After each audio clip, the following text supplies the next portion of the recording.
बिस्मिल्लाहिर्रहमानिर्रहीम। हज़रत ज़ीवकार आपके सामने नमाज के अहकामात बयान हो रहे थे। अगर आपने मेरी साबका वीडियो देखी हो तो साबका वीडियो में जो आखिरी मसला चल रहा था वो ये था कि आया पहले तशहुद के अंदर दुरूद पाक और दुआ पढ़ सकते हैं या नहीं पढ़ सकते। इस सिलसिले में मैंने आपके सामने ये बताया था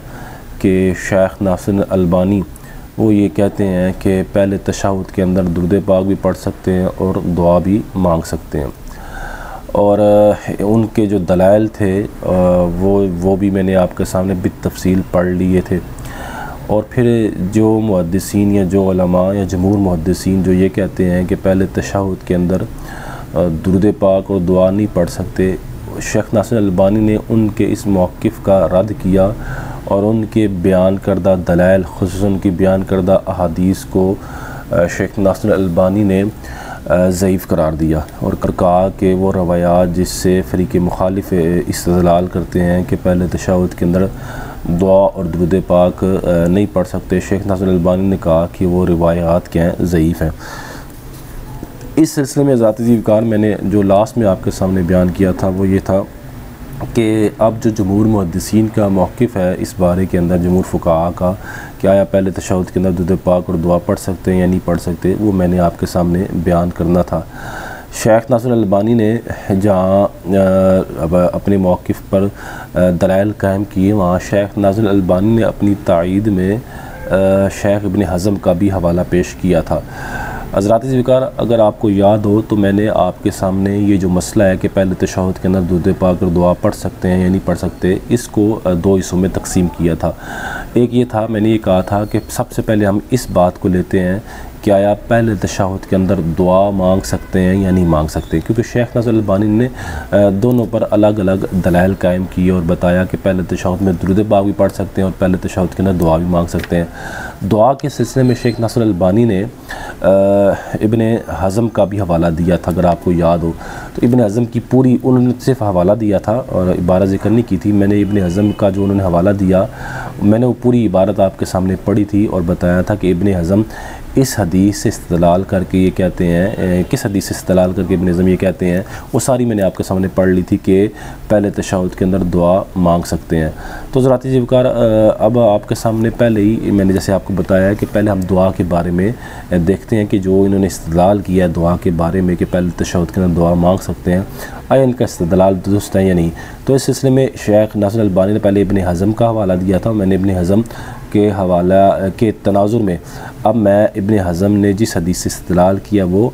और ख़ुसूसन इब्न हज़म ने जो बातें की हैं उसका मैं बितफसील आपके सामने जवाब पेश करता हूँ और बताता हूँ कि इब्न हज़म के मुकाबले में दीगर मुहद्दिसीन क्या कहते हैं।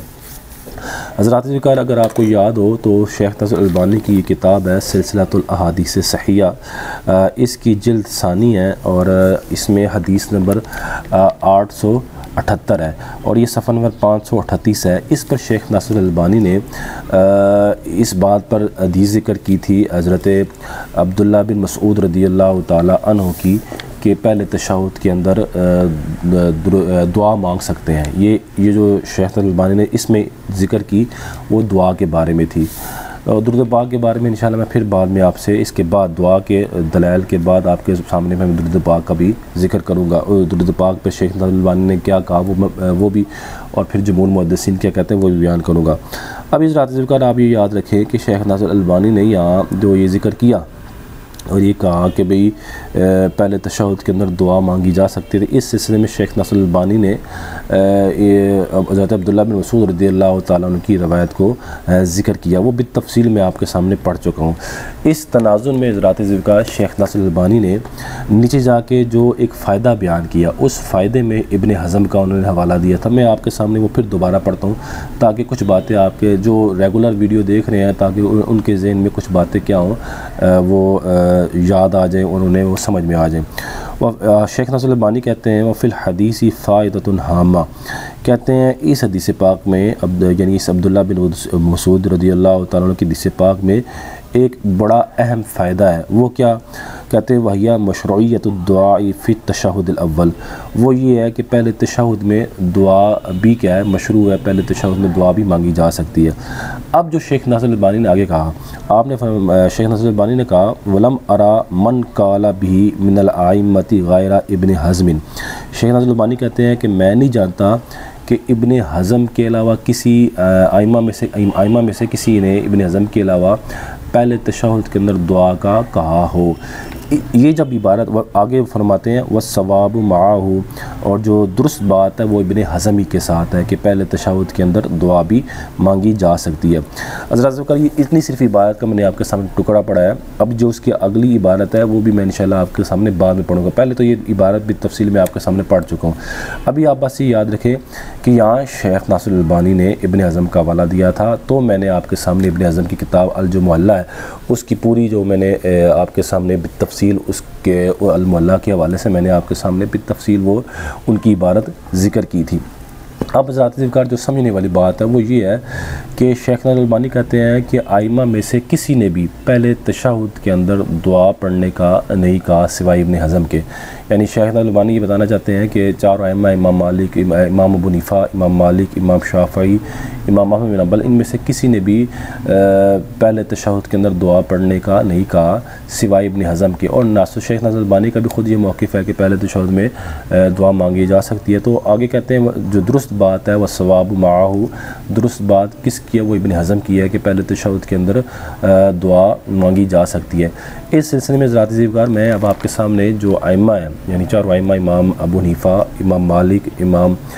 शाफ़ई, इमाम अहमद बिन हंबल, इनका जो पहले तशहुद के अंदर दुआ मांगने के बारे में इनका क्या मौक़िफ़ है, अब मैं आपके सामने वो भी तफसील बयान करता हूँ ताकि आपको इन चारों आइम्मा का जो मौक़िफ़, ख़ुद शेख नासिर अल्बानी कह रहे हैं कि चारों इन आइम्मा में से किसी ने भी जो है वो पहले तशहुद के अंदर दुआ मांगने का नहीं कहा सिवाय इब्न हज़म के। तो इस सिलसिले में जो आइम्मा, ख़ुसूसन चार आइम्मा का जो मौक़िफ़ है वो मैं आपके सामने पेश करता हूँ ताकि आपको इब्न हज़म के मुकाबले में, शेख नासिर अल्बानी के मुकाबले में जो आइम्मा का मौक़िफ़ है वो भी आपके सामने अच्छे तरीके से वाज़ेह हो सके। इस सिलसिले में ज़ाती का सबसे पहले हम जो देखते हैं वो इमाम अबू हनीफा का जो मौक़िफ़ है